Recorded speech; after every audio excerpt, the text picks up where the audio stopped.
Dear self, kumusta? Okay ka lang ba? Ako na lang ang magtatanong sa'yo kasi wala namang magtatanong na iba. Ako na lang ulit ang mag-uusisa kung talagang okay ka ba. Nakapagod din pala, no? Yung gulong-gulo ka na pero wala kang ibang masabihan ng nararamdaman mo. Yung gusto mo sanang sabihin ang mga hinanakit mo kaso walang available na makikinig sa'yo. Ang sarap sanang magkwento kaso wala namang handang makinig sa mga hinaing mo.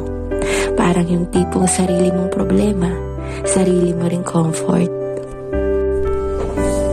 Kaya kahit gusto mong magpatuloy, di mo maiwasang mapagod. Self, bakit ganon? Bakit parang palagi na lang tayong naiiwan sa ere pag ganito yung sitwasyon? Bakit tila walang nakakaintindi? Bakit parang walang may paki? Bakit